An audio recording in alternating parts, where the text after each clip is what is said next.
What's up, Bama Nation and college football world? It's your boy JB, who is back from a little bit of a long hiatus, but I'm back to discuss Alabama's huge win over LSU. As many of you know, have seen, Alabama was owned by the state of Tennessee, so we had to recalibrate ourselves to make sure we can make the playoffs. So Brian Kelly of LSU was 15-0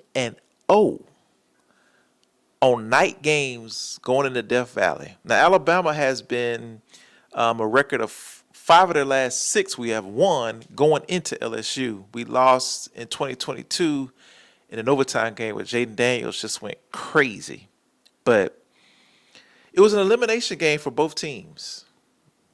If Alabama lost this game or LSU, they were pretty much out of the playoff hunt with 3 losses, and it being a conference loss. So Caden DeBoer took his team into a very hostile environment where it's a tough place to play, with rain gushing all over the place, extremely loud. Caden DeBoer had his team completely focused, determined, and full of intensity. It reminded me of those early 2010 Alabama teams, those mid-2010 Alabama teams that Nick Saban had those guys on the road ready to play, dominate, take the crowd out of the game in the first quarter. That's exactly what Caden DeBoer and the Alabama Crimson Tide did on last Saturday. Caden DeBoer understood the assignment, and he made his team understand the assignment. Caden DeBoer learned from the Georgia game back in the end of September that when you up on the team in the SEC, that's a powerhouse, you got to keep your foot on their neck and apply pressure until the game is completely out of reach. That's exactly what Caden DeBoer did. They went into the halftime with a pretty decent lead. I think it was like 21-6, and they were aggressive on offense and defense the entire game. There was no prevent defense because we're up by 2 scores, and there wasn't any lackadaisical offensive plays because they were up by 2 scores. It was aggressive plays on offense on first downs, aggressive plays on defense, blitzing the entire football game. That's exactly what Caden DeBoer needs to do moving forward. Have his team ready to go every play, every down, every quarter until the other team waves a white flag. Here's why I give Caden DeBoer a lot of credit. The elements were horrible. The stadium is loud. This is a tough place to play, man. And this was the reintroduction of joyless, murderous football. The old school football that Nick Saban gave us 6 championships with. Joyless Murderball. It was a beautiful sight to see. I was like, man, is Nick Saban on the sidelines? What team is this? But Caden DeBoer had his team ready. The 3 biggest plays in the game for me, I think. First play of the game was a false start. So right then, we're backed up 1st and 15. Second play of the game, we only get like 1 yard on a run play. But the biggest play for Jalen Milroe's early confidence in that game, it was 2nd and 14. LSU sent the blitz. 2 guys got free. Jalen Milroe escaped out of the right side of the field, bootlegged out, found Ryan Williams for a big gain, got the first down. That was the biggest play of the game. Why? Why was it the biggest play of the game? It was the biggest play of the game because if Jalen Milroe would have got sacked right there, I feel like it would have been another slow start for the offense. It would have been 3rd and 20-something, and they was going to punt and give it to LSU. Now, I know the defense has been playing great, but if you want to instill confidence in your quarterback that's been kind of shaky at the beginning of the game early on, you got to keep your offense on schedule. He converted that big play. They went right down the field, and he had a rushing touchdown. We went up 7-0. I think him converting that pass to Ryan Williams on 2nd and 14 was one of the biggest early plays of the game because the crowd was already insane. If he would have took a sack right there and they punted the ball, who knows how that game would have been. Everybody knows football is a game of momentum. The second big play of the game, Alabama was up 14-6. We went for it on fourth down in the second quarter. It was 4th and 1. We didn't make it. We got stopped on 4th and 1. The second biggest play of this game to keep the momentum away from LSU, from the crowd going crazy, Jihad Campbell did a delayed blitz up the middle and script sacked Nussmeier, the quarterback for LSU, and his teammate retrieved the ball. Jalen Milroe scored another touchdown. That play was the second biggest play of the game because LSU football, guys, I've been watching football for a long time. It is a big game of momentum. One play will change the trajectory of the game. So with LSU getting the momentum, like, man, we stopped these guys. We're going to go down the field, and we're only down by 8.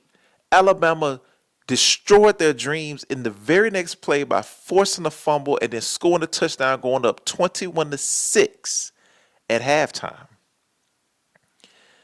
Third biggest play of the game that was a momentum killer for LSU. LSU got the ball back in the second half. They drove all the way down the field, got into the red zone.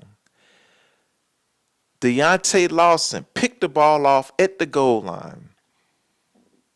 That was a huge play because if LSU scores right there, they're back within 1 score.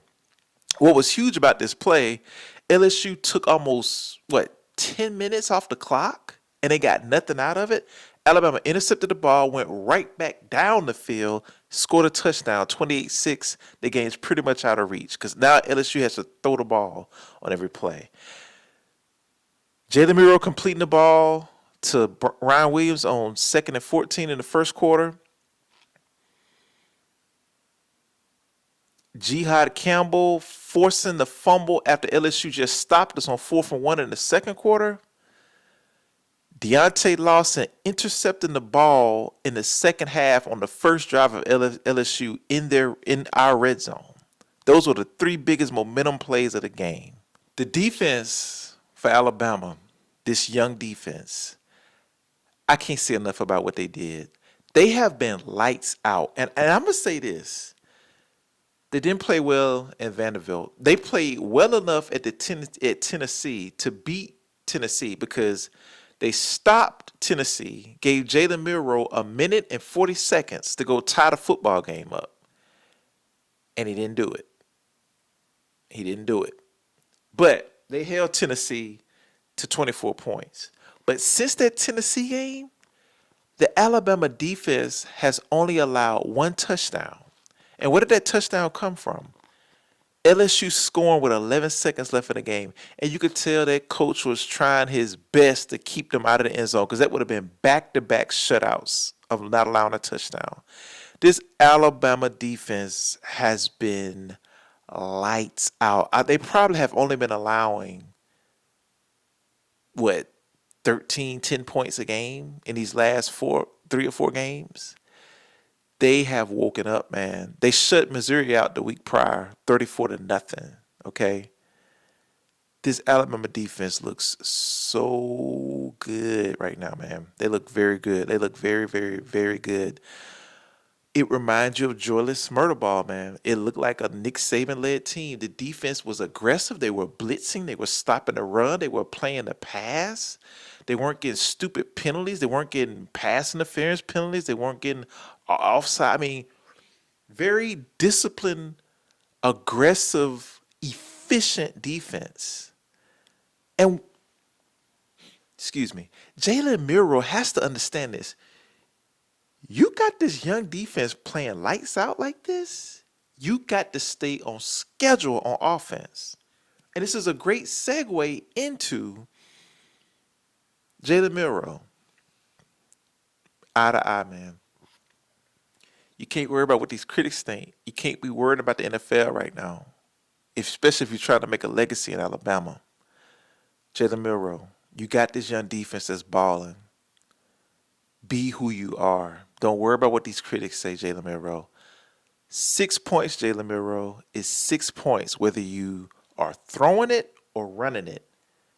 Get in the end zone by any means necessary. We don't care if it's 200 yards passing and 3 touchdowns. We don't care if it's 200 yards rushing and 4 touchdowns. We need you in the end zone. We need you playing to your strengths, Jalen Milroe. Helping out this young defense who is balling. You get the 30 points. You get to the high 20s, 30 points, Jalen Milroe. That's ball game. This defense is playing lights out. We just need you to play to your strengths. Use your legs. Use your legs to open up the throwing lanes. Look, by any means necessary, man. This ain't the time to be cute. This ain't the time to prove you a pocket passer. Play to your strengths, Milroe. 3-step drop. If you don't see your first 2 reads, take off. That's what we got to do, man.